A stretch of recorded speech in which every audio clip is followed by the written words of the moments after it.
Las ¿Pero Fuerzas quién Armadas. dice que se está aislando al Pues personal militar? se dice. Bueno, al eso interior. se dice, pues son rumores, son rumores. No se ha aislado al personal militar de ninguna de sus funciones en las aduanas, pero no es correcto eso de que se trabaje en equipo, como trabajamos en el gobierno, en equipo. No hay impuestos a los contribuyentes, más impuestos, no hay. Se le está cobrando a los bancos lo que estaban acostumbrados a deducir del FOBAPROA, del IPAB. Lo único que pudiera afectarle a la población es el refresco.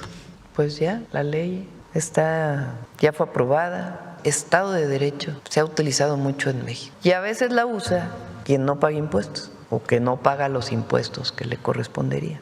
O para otras cosas, para que la ley esté a favor de algunos que tenían privilegios. Sí, el neoliberalismo en México, el problema que tuvo, además de muchas privatizaciones que no eran necesarias y se hicieron de manera muy oscura, digamos, sin transparencia. Hay privatizaciones que tomaron las empresas y las echaron a andar, pero hay unas que privatizaron y desaparecieron. Es el caso de Fertimex, por ejemplo. México producía todos sus fertilizantes, privatizan esa empresa y en año y medio importación de fertilizantes. Los trenes es lo mismo, privatizan los trenes, dejan los trenes de carga con un nivel de servicio realmente menor de lo que podrían tener, del potencial que podrían tener, y en el caso de los trenes de pasajeros los desaparecen, el único que queda es el Chepe, Chihuahua-Sinaloa, pero como transporte los desaparecieron muchísimos empresarios que saben que ya el pasado quedó atrás. Pueden tener diferencias con el gobierno, porque para eso es la democracia. Nuestra máxima, que es por el bien de todos, primero los pobres, es en efecto, y esa visión la tienen hoy muchos empresarios, que pagan sus impuestos, que saben que hay que colaborar. Y en situaciones como estas, muchos colaboran, muchos otros no, pero la gran mayoría ayuda de manera desinteresada, desde despensas, ponen sus máquinas y el apoyo que tienen que dar. Buenos días a los funcionarios. Marco Antonio Olvera, del periódico digital Hidalgo News y del canal de YouTube México News World. Presidenta, quiero saber si nos pudieran dar datos. A veces los dueños de predios o los propios campesinos pues se oponen por sus tierras. Quisiera saber cuál es la inversión total que se ha pagado por el derecho de vía y que obviamente pues la ciudadanía ha colaborado para que los trenes pues avancen y que también ahorita voy a hacerle una pregunta al general, si me lo permite. ¿Tienes el monto? ¿Sí tiene?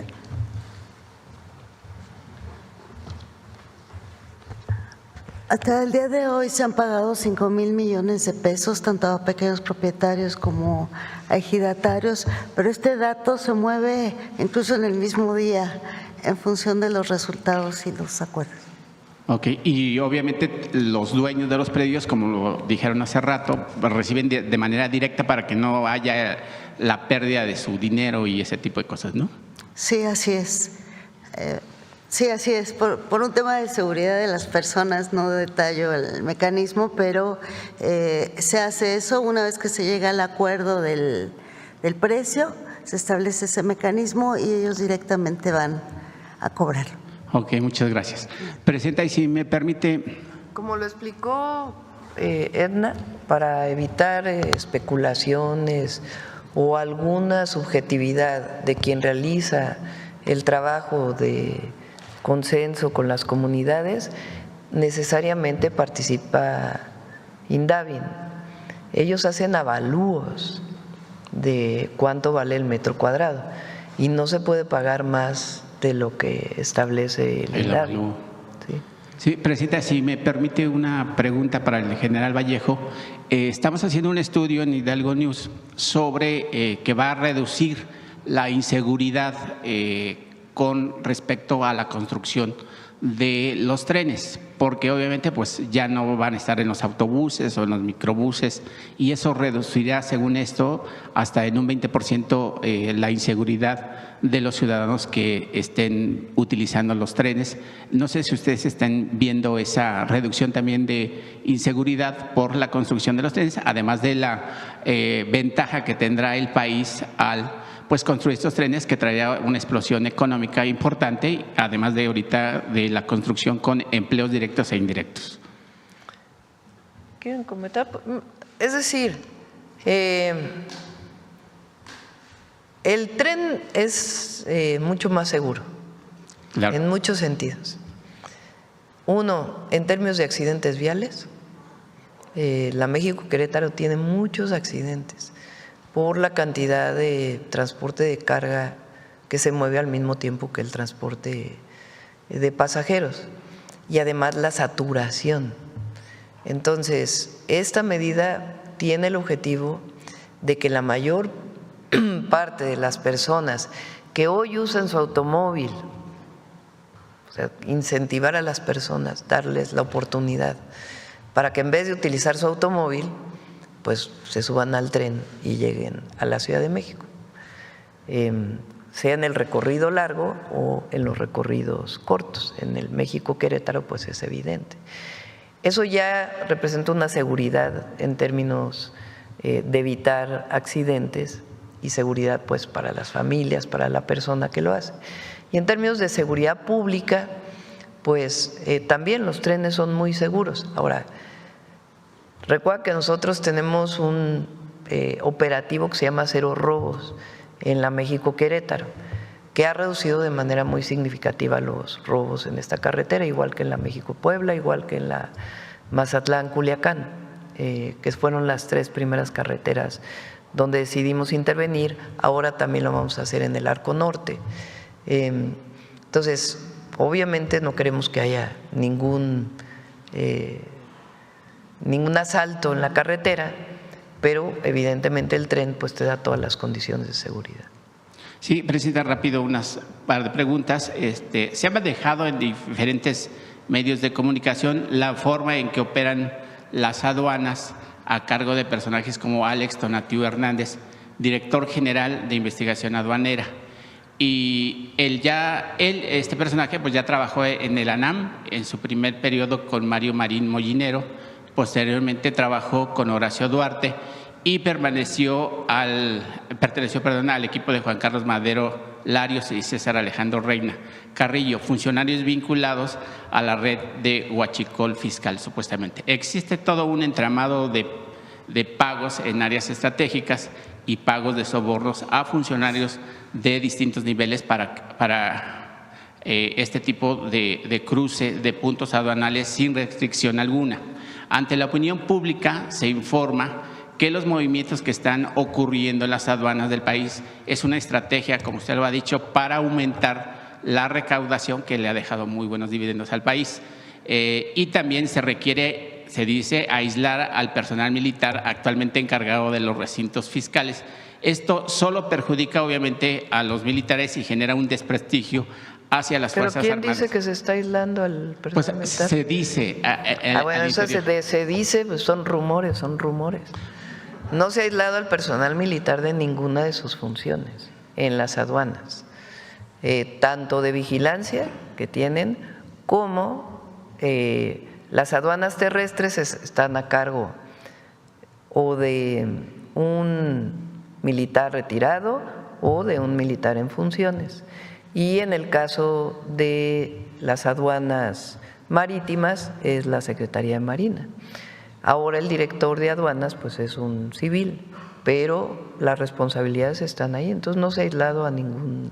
Seguirá más bien lo que estamos buscando, que es muy importante y por eso es que las revisiones manuales que se hacen a partir de los semáforos, si el semáforo está en rojo, pues se hace una revisión visual, manual de los inspectores de aduanas o del propio SAT. Pues lo que estamos buscando es que la mayoría de las revisiones sean no intrusivas. ¿Qué quiere decir eso? Pues que haya un equipo de rayos X, de rayos gamma, que pueda visualizar qué es lo que hay en el contenido de un contenedor para no tener, incluso se retrasa mucho los tiempos en las aduanas pues por estas revisiones físicas que se están haciendo. Pero no es correcto eso de que se trabaje en equipo, como trabajamos en el gobierno, en equipo. Va a ser los iniciales, es AM, una bebé de tan solo 2 años, y J, el nombre de la chica de 15 años, quienes murieron en San Pedro Garza García debido a un incendio en su vivienda ocurrido a finales de julio del 2025, en donde el padre, un joven de 19 años, también murió a causa de las quemaduras. Las autoridades informaron que la causa del incendio fue un cortocircuito. Sin embargo, de acuerdo a conversiones de algunos vecinos, el incendio fue provocado por sujetos de grupos delincuenciales que operan en el municipio de San Pedro Garza García y que, según investigaciones que se han infiltrado en la Secretaría de Seguridad que dirige José Luis Curi, esto por represalias, ya que el joven no accedió a vender supuestamente estupefacientes. Recientemente se difundió un video en redes sociales donde encapuchados a plena luz del día subieron a una persona a un vehículo. Esto sucedió el pasado sábado 11 de octubre. Sobre esta información, el secretario Curi dijo que eran sus elementos los que habían realizado una detención, lo cual no parece lógico, ya que una corporación no utiliza vestidos, que no están vestidos de civil y encapuchados tampoco. Un medio de información logró entrevistar a uno de los detenidos, quien aseguró que se trataba de sicarios al servicio de esa secretaría, quienes violentaron y amenazaron ante el encargado del municipio. El problema de inseguridad en el municipio citado, Presidenta, pues sigue en aumento. ¿Cuál sería la intervención del gobierno federal? Pues para reducir estos actos que ya se viene anunciando y que ha reducido en gran parte pues la delincuencia organizada que azotaba el país. Le pedimos al Gabinete de Seguridad también que informe. Y por último, Presidenta, si me lo permite, el papel de las personas que forman parte del grupo de servidores de la Nación, que ahorita con la emergencia, pues ha sido un papel importante, que por cierto por ahí se quedaron varados unos integrantes de Se quedaron ¿qué día fue que la lluvia en Hidalgo? Hace dos días. Ajá. Llovió muy fuerte justo en la zona y se quedaron en una localidad. La gente los recibió, los resguardó en sus casas, pero ya están en una de las localidades más grandes y se les dio la oportunidad pues que regresaran a sus casas si así lo decidían o que siguieran trabajando. Y sobre ese tema, Presidente, los servidores de la Nación, pues en días recientes, la delegada regional del Bienestar en Puebla, Anayeli López Hernández, fue detenida con armas exclusivas del Ejército y con supuestas dosis de estupefacientes. Quisiéramos saber si es cierto o se ha rumorado, cuál es la posición de la delegada. Es falso. Ok, muchas gracias, Presidenta. Gracias. Vamos. Buenos días, Presidenta. Saludarle a Aurora Castillejos del Sistema Público de Radiodifusión del Estado Mexicano, Canal 14. Preguntarle, Presidenta, primero, ¿qué papel juegan estos proyectos férreos para impulsar la competitividad del país y también para impulsar el Plan México? Pues muy importantes. El transporte de carga y el transporte de pasajeros por tren es algo que está ocurriendo en todo el mundo. Digamos, la orientación. Hay países que mantuvieron sus trenes. Toda Europa mantuvo sus trenes. Los países, Japón, por ejemplo, pues tiene un desarrollo de trenes impresionante. Países asiáticos, China hoy pues está desarrollando muchísimo sus trenes como medio de transporte, tanto de carga como de pasajeros. México fue de los que tenía una red ferroviaria enorme que se desarrolló desde finales del siglo XIX, principios del XX, y después decidieron privatizar. Zedillo privatizó los trenes y los trenes de pasajeros desaparecieron. Si el neoliberalismo en México, el problema que tuvo, además de muchas privatizaciones que no eran necesarias, la mayoría, pero que no eran necesarias y se hicieron de manera muy oscura, digamos, sin transparencia. Pero, digamos, hay privatizaciones que tomaron las empresas y las echaron a andar. Pero hay unas que privatizaron y desaparecieron. Es el caso de Fertimex, por ejemplo. México producía todos sus fertilizantes, privatizan esa empresa y en año y medio importación de fertilizantes. Los trenes es lo mismo, privatizan los trenes, dejan los trenes de carga con un nivel de servicio realmente menor de lo que podrían tener, del potencial que podrían tener, y en el caso de los trenes de pasajeros los desaparecen, el único que queda es el Chepe, el de Chihuahua, Sinaloa, turístico, pero como transporte los desaparecieron. A nosotros nos tocó ver cuando fui secretaria de Medio Ambiente que el presidente López Obrador, entonces fue jefe de gobierno, cómo al privatizar las vías empezaron a levantar las vías como fierro viejo. Ahí entonces el jefe de gobierno, Andrés Manuel López Obrador, tomó la decisión de adquirir el derecho de vía para el gobierno de la ciudad. Me acuerdo todavía, costó 40 millones de pesos entonces, en el 2003 ha de haber sido, para que no se invadiera, porque si levantaban la vía, pues al otro día se iba a invadir. Entonces se compró el derecho de vía que se había privatizado. Y ahí se hizo una ciclovía para poder mantener el derecho de vía y que hubiera pues transporte por bicicleta. Pero es una de esas historias gravísimas del periodo neoliberal, privatización y desaparición. Ahora se están recuperando los trenes de pasajeros. El Tren Maya pues, tiene ya muchísimos pasajeros. Ya vamos a invitar al general Águila y a todo el equipo para que muestren cómo está funcionando. Y ahora, pues además va a ser el Tren Maya de carga, que le va a dar un potencial al sureste impresionante, porque hoy el sureste tiene muchos problemas de conectividad. Entonces, vamos a tener conectada el norte, Ciudad de México hacia el norte, y de Palenque hacia el sureste, el tren interoceánico, y lo que queremos que nos dé tiempo es que aunque sea en el derecho de vía existente podamos conectar México-Veracruz, México-Coatzacoalcos, para que cuando salgamos del gobierno pues esté recuperada la conectividad por tren de toda la República. Entonces, pues es una visión de futuro para el país y claro que está vinculado con el Plan México. Claro, hablando de esta visión de futuro, ayer se reunió aquí en Palacio Nacional con el director ejecutivo mundial de Mazda. Hablaron de inversiones, es lo que nos informaba a través de redes sociales, y también de cómo favorece al Plan México. Preguntarle de qué se habló en esta reunión. Ellos tienen una planta muy importante en México que produce para el mercado nacional y también para exportación. Obviamente las industrias automotrices, todas las empresas automotrices, por el tema de los aranceles, pues tienen sus incertidumbres hacia futuro.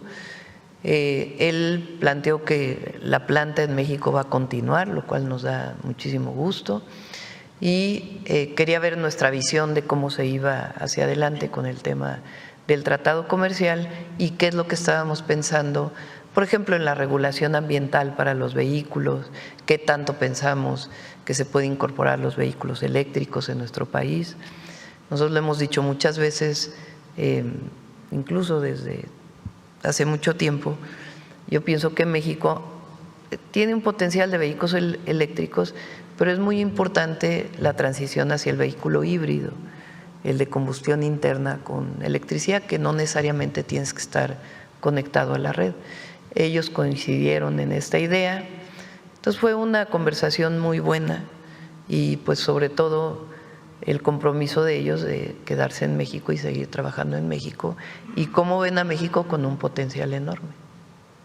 Gracias. En una pregunta más, Presidenta, me gustaría saber su opinión de lo que sucedió este lunes en la Suprema Corte, que por primera vez se aplicó pues los términos de la reforma a la ley de amparo. Sucedió con uno de los casos que tiene el empresario Ricardo Salinas Pliego, quien buscaba impedir a la ministra Lenia Batres para abordar uno de los amparos, con lo que se buscaba evitar el pago de impuestos.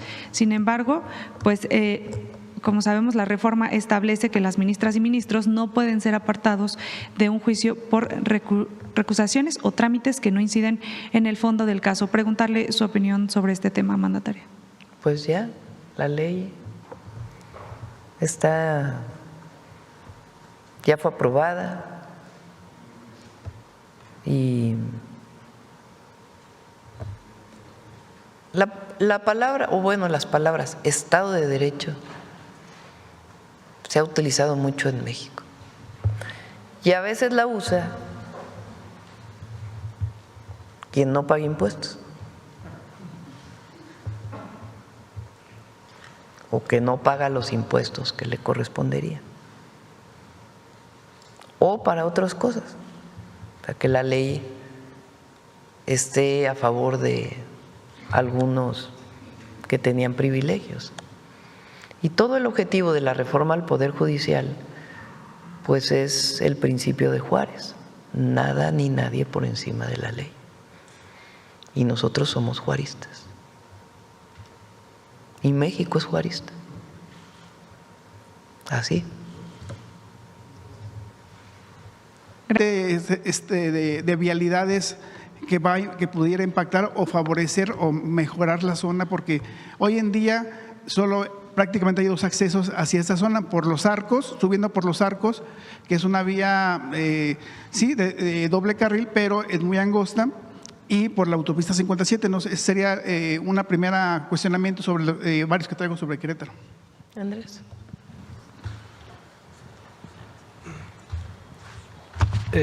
Sí, la consideración de la estación en el Marqués y la zona del Marqués, vamos a decirle zona porque vamos a determinar el sitio en específico más adelante, tiene de hecho la virtud que tiene mucha conectividad. Si ustedes ven lo que ha sucedido con la zona metropolitana, el desarrollo de la zona metropolitana de Querétaro, porque el Marqués no es municipio de Querétaro, pues es el Marqués, pero en realidad es la zona metropolitana, desde el aeropuerto hasta el centro, pero también el crecimiento que ha habido hacia el norte. Y lo que tenemos son vialidades, que algunas son carreteras, originalmente carreteras sencillas, como es la 200, la 57, pero también los libramientos que se han construido hacia el norte de Querétaro. ¿Qué es lo que permite esa localización? Que como Querétaro ha crecido hacia el norte y ha crecido hacia el aeropuerto, entonces al estar en el Marqués puedes tener la conectividad desde el centro de Querétaro, en parte en tren, pero no solo en tren, y desde el norte y el poniente y el sur por las distintas autopistas y carreteras. Esas conexiones, y estamos evaluando en parte con el gobierno de Querétaro cuáles son las mejores conexiones que se pueden hacer, pero de hecho sí hay disponibilidad de vialidad en el sentido de la conexión que se da a toda la zona metropolitana. Ok. Y bueno, para aclarar sobre todo el tema del tren, bueno, la estación de La Corregidora en el centro histórico, pues ahí ha habido una serie de cuestionamientos de algunos ambientalistas en Querétaro. Bueno, al menos ya se aclaró ahorita que ya no se va a impactar el Parque Alcanfores, que eso es muy importante, ¿no? Ahí rompemos muchos mitos y muchos cuestionamientos que había en Querétaro, ¿no? Correcto. Pero también ahí hacen mención a un programa parcial de desarrollo urbano de la zona de monumentos y barrios tradicionales, que está publicado en La Sombra de Arteaga, que es el diario oficial de Querétaro, el 25 de octubre de 2018, que prácticamente habla en esas partes que las vías del tren deben relocalizarse y se prohíbe el uso ferroviario. Lo comento porque pues ahí está, ¿no? Y sobre todo yo entiendo que a lo mejor no puede ser retroactivo a unas vías, a un impacto que ya viene desde hace 100 años, ¿no? Prácticamente, ¿no? ¿Qué opinión tienen al respecto? Sí, el instrumento, y digamos, es normal que existe ese instrumento. ¿Por qué? Porque Querétaro y la zona central de Querétaro pues es patrimonio del país, ¿no? Por razones históricas, por razones arquitectónicas, por razones de espacio público, y es normal que haya un plan parcial para conservar las características del centro histórico de Querétaro. Ese mismo instrumento plantea efectivamente la consideración de que en el futuro no pasara por ahí el tren de carga. No lo plantea como una necesidad, no lo plantea como una obligación. ¿Por qué? Porque el derecho de vía y toda la zona, incluyendo el patio que yo mencionaba, es un derecho de vía federal preexistente al instrumento. Pero más importante, ¿qué es lo que hace tener por ahí el tren de pasajeros? Es que precisamente a ese patrimonio histórico le da acceso a todo el país. Si usted ve la red que tenemos en este momento planteada, nada más de lo que estamos en construcción, estamos conectando alrededor de 25-30% de la población. Y eso lo que quiere decir es que es un reconocimiento a ese patrimonio histórico de Querétaro y cómo ha sido conservado hasta el momento. Las áreas en donde se hará el trabajo son áreas que ya existen, que ya tienen una vía o que ya tienen infraestructura ferroviaria, ¿no? Entonces, por eso realmente no hay un cambio a las condiciones que tiene el centro de Querétaro. Y en materia de movilidad, en esa zona del centro histórico de Querétaro, pues el acceso a la antigua estación, donde va a estar a un lado la estación La Corregidora, pues es por Avenida Universidad, que es la Avenida del Río, pero es una avenida muy colapsada con tráfico, porque incluso como ahí también hay una ciclovía, en un semáforo puede ser ocho paradas, el semáforo primero da acceso a los peatones y luego otro semáforo a los ciclistas y luego a los vehículos. Son muy tardados, sobre todo en esa zona de Avenida Universidad. ¿Cómo tienen contemplados el tema de la movilidad y el acceso? Porque obviamente son calles muy angostas que llegan hacia la estación, a la antigua estación hoy en día. De hecho, justamente una de las virtudes de la cercanía con Avenida Universidad, pero no solo, es que por ahí pasa el transporte público de Querétaro. Querétaro, como saben, reestructuró su sistema de transporte público y los múltiples trayectos que cruzan por la zona donde actualmente está el patio ferroviario permiten que la conexión se pueda hacer en transporte colectivo o se pueda hacer peatonalmente. Eso es realmente lo que puede tener un impacto, yo diría más bien positivo, en la movilidad de la zona, porque tienes más personas moviéndose en medios de transporte que ocupan menos espacio. Y el mismo plan parcial que usted mencionaba, justamente lo que dice es que debe de haber un conjunto de propuestas para mejorar la conexión con el transporte foráneo. Y es precisamente lo que hace este tren. Porque prácticamente la Avenida Universidad hacia la estación son como 3 cuadras. Así es. Y por ahí, ¿cómo van a solucionar esa parte de lo angosto que son esas calles para tener acceso hacia un transporte público a esa zona? Todo eso, y es normal en un proyecto, lo vamos a revisar, lo vamos a trabajar en conjunto, vamos a escuchar a quienes tengamos que escuchar y en ese sentido, insisto, creo que son dudas normales que surgen, pero que se pueden atender. Se ha considerado también, la estación principal en la zona norponiente, por donde está el libramiento norponiente, hacia Celaya, Cuota. No sé si han considerado esa opción. En este momento no está considerado así, está considerado el Marqués y en esta estación más pequeña en el centro. Ok. Bueno, pues muchas gracias. Mauricio Bautista, de la Jornada Estado de México y la Jornada Hidalgo. Presidenta, sobre el tren México-Querétaro, en la Jornada Hidalgo informamos que personal del INAH detectó por lo menos 141 sitios arqueológicos, 2 de interés en Tula. ¿Qué medidas se están tomando para evitar que el tren dañe estos vestigios? Se trabaja directamente con el INAH, se encontraron unos grabados, ¿cómo le llaman? Petrograbados, cerca de la región de Tula, ¿verdad? ¿Es así? Y lo que se va a hacer, primero se vio con el INAH si era factible rescatarlos y ponerlos en algún museo para la vista de todos, pero es una zona pues de mucho mayor complejidad, incluso para los pueblos originarios de hoy que lo reconocen como un santuario. Entonces va a cambiar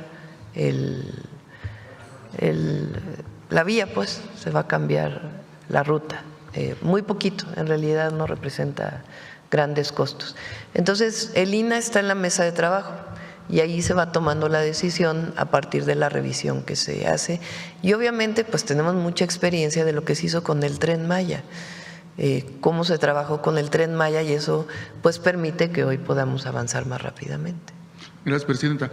¿Ya hay una cifra de cuántos sitios de este tipo se detectaron en el derecho de vía y cuántos ya están siendo atendidos directamente por el INAH? ¿Tienes el dato, Néstor, o tienen el dato? Sí.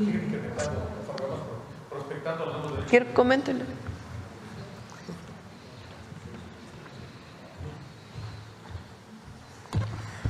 Gracias, con permiso. Hablábamos de que tenemos en el tramo son 226 kilómetros, de los cuales son 119 kilómetros en un derecho de vía ya impactado. Pero también tenemos 100 kilómetros de nuevo trazo. En ese nuevo trazo hay que realizar, además de los estudios ambientales, una campaña de prospección y rescate arqueológico. ¿Qué es lo que está sucediendo? Por eso, cuando vamos a hacer vía nueva, nos topamos, como lo mencionó la presidenta, en la zona de Tula, en un acantilado, unos petrograbados. La primera intención nuestra es, si ya tenemos el trazo, pues bueno, retiremos esas piedras y llevemos a un lugar donde podamos exhibirlas. Fue el propio titular del INAH, el maestro Omar, con su equipo, y dictaminaron que no era posible. Entonces nosotros informamos de un nuevo ajuste de trazo, que son 8 kilómetros para salvar 70 metros. Imagínense, para salvar 70 metros de esa zona de petrograbados, tenemos que desviar la vía 4 kilómetros antes y 4 kilómetros después. No impacta tanto presupuestalmente, ya lo vimos, ya lo hicimos y conciliamos. Ahora seguimos prospectando. En ese nuevo derecho de vía que nos vienen liberando nuestros compañeros, adelante de nosotros van los arqueólogos. Y dicho sea de paso, el proyecto permite rescatar la historia y los antecedentes de estos lugares. Tula es un lugar de una población azteca. De hecho, ayer estábamos con los arqueólogos en esa zona, precisamente pasando Tula, en la zona del río, donde converge el circuito exterior, el circuito mexiquense. Ahí vamos a cruzar con un viaducto de 3 kilómetros. Venimos prospectando la zona de cimentación y los compañeros de Lina ahorita en estos momentos están rescatando restos óseos que van, rescatan, los recuperan, los estudian. Con el proyecto, con la misma financiamiento del proyecto, ellos vienen recuperando nuestro pasado histórico. ¿Cuántos van a ser? No lo sabemos. En la medida que se van liberando terrenos, entra el equipo de vanguardia de ellos y va prospectando y nos va liberando el terreno para poder nosotros meter la maquinaria. Entonces se lleva pleno respeto. ¿Y cuántos van a aparecer? Los que tengan que aparecer se rescatarán, se exhibirán y si es algo muy importante posiblemente modificaremos el trazo. Pero se trabaja de manera coordinada, que es lo más importante. Muchas gracias. Entonces, no solo en el México Querétaro, sino también en los demás proyectos se consideran cambios de trazo. Todo. El INAH va trabajando junto con el equipo y el INAH hace la valoración. Ahí donde se pueden rescatar las piezas y exponer en otro lugar, se hace en coordinación también con las comunidades actuales, no es solamente la decisión del INAH. Y ahí en donde se tiene que cambiar el trazo, pues se cambia el trazo. Esto por un lado, digamos, de sitios arqueológicos, pero cuando pasamos por comunidades indígenas, pueblos originarios, se tiene que hacer necesariamente la consulta.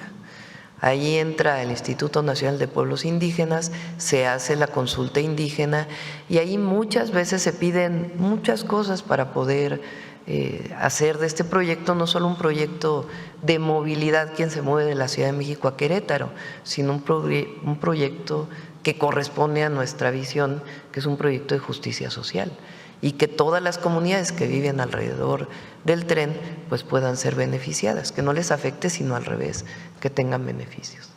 En esta consideración que se está haciendo de que algunas piezas se puedan mover, aquellas que no ocurra, que no se puedan mover por la situación en la que se encuentren, ¿se está considerando algún mecanismo como un museo de sitio, por ejemplo, para que estos recursos culturales pues se vuelvan turísticos también? En todos los casos.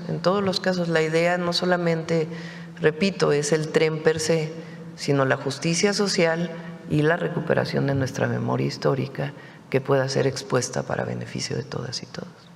Muchas gracias, presidente. Gracias, Carlos.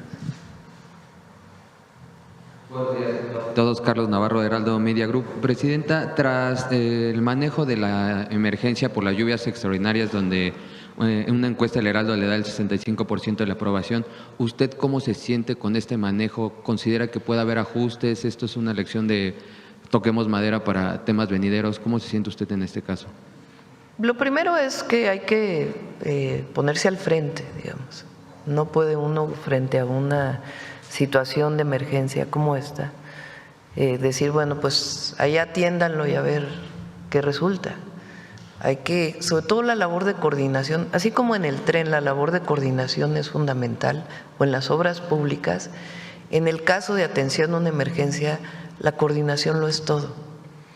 Si no tenemos una coordinación y una responsabilidad a cada una de las instituciones que lo desarrollen con profesionalismo y con mucha entrega y con amor a la gente, pues entonces te puedes pisar los talones, como se dice normalmente, o como se dice en esta forma de expresarnos de los mexicanos.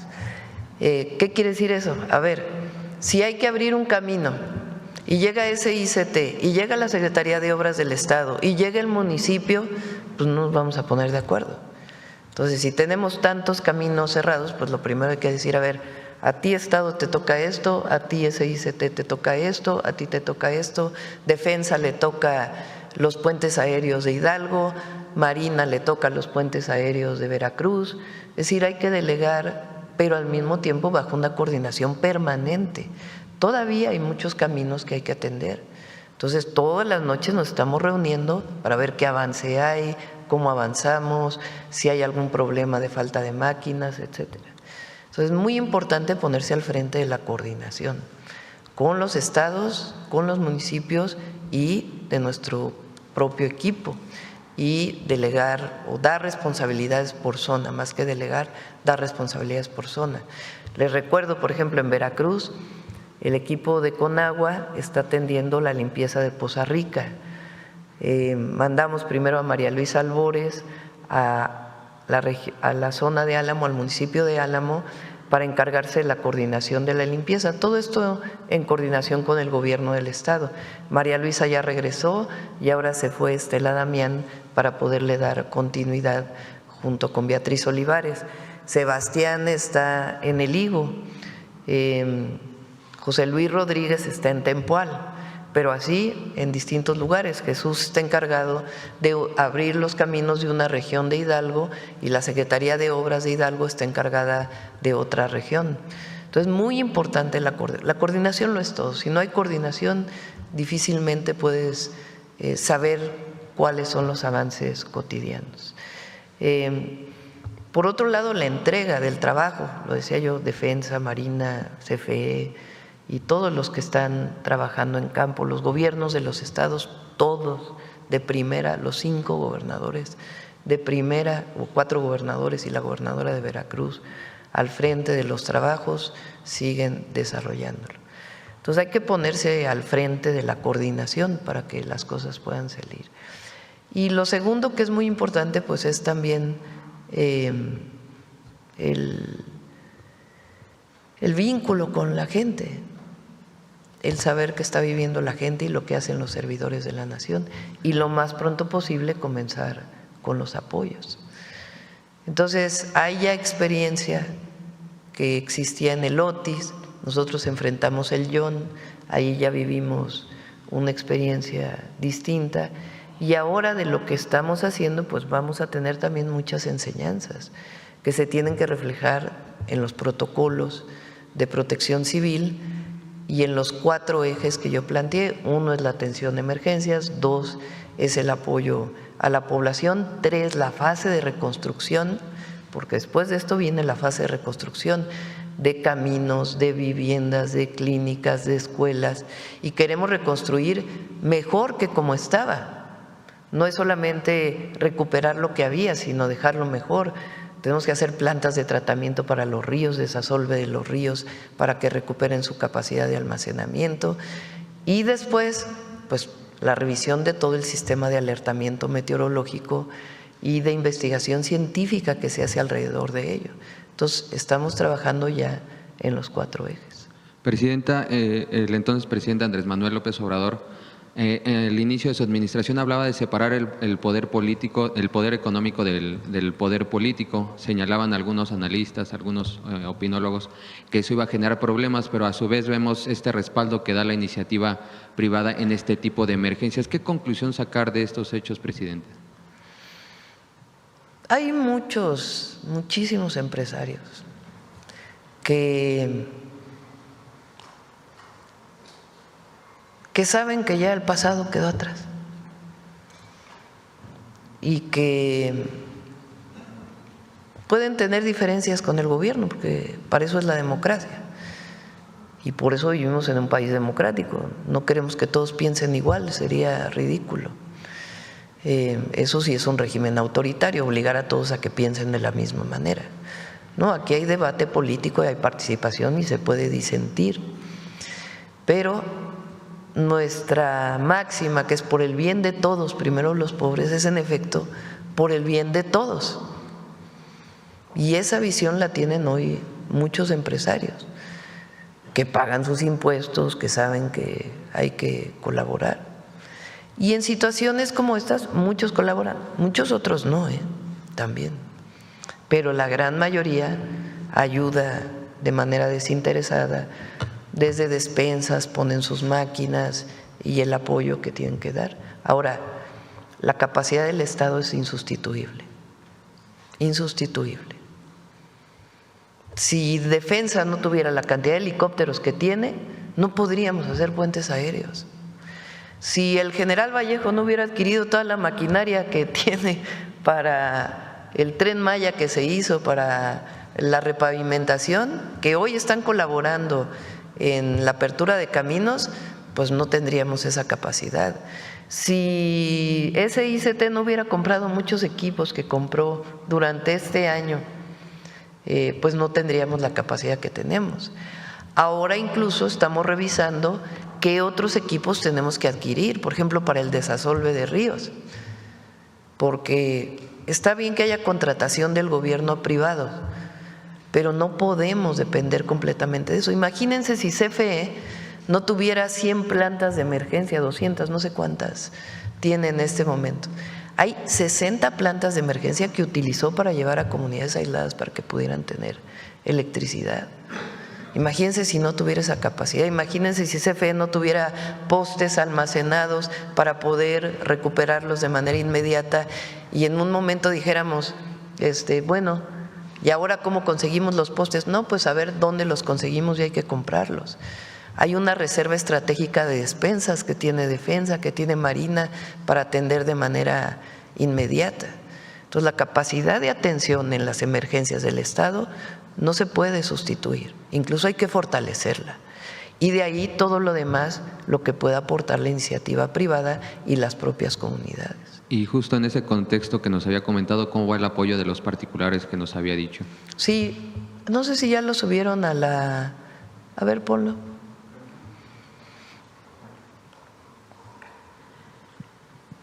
Al micrositio.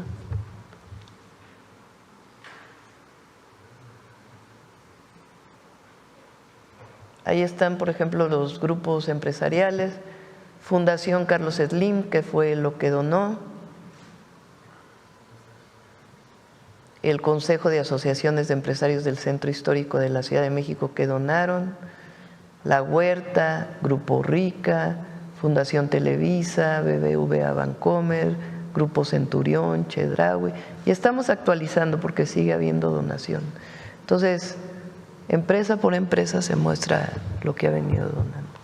Gracias, Presidenta. En otro tema, el director de aduanas hace unos días hablaba de que hay alrededor de 7,000 carpetas de investigación relacionadas con presuntos delitos cometidos en aduanas y en, digamos, el que se le llama ahora huachicol fiscal. ¿Qué le han informado de esto, Presidenta? ¿Cómo se está atendiendo este tema? Porque la magnitud de 7,000 carpetas es grande. Si quieren, cuando… Por cierto, seguridad va a venir hasta el 11, creo que es martes 11 de noviembre, porque es el día que se cierra las cifras de octubre, entonces va a venir hasta el 11 de noviembre, pero a ver si nos pueden enviar una información de cuántas carpetas, y la Fiscalía evidentemente, carpetas de investigación están vinculadas con huachicol. Ahora con la trazabilidad que les he mencionado, si no traen su identificación, de inmediato se levanta un asunto administrativo y si no, pues se presenta una denuncia penal también dependiendo de la gravedad, pero a ver si nos informa el Gabinete de Seguridad.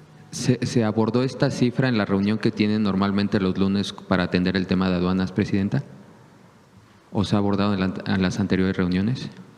Ese es un grupo de trabajo aparte que tiene que ver con delitos vinculados con aduanas.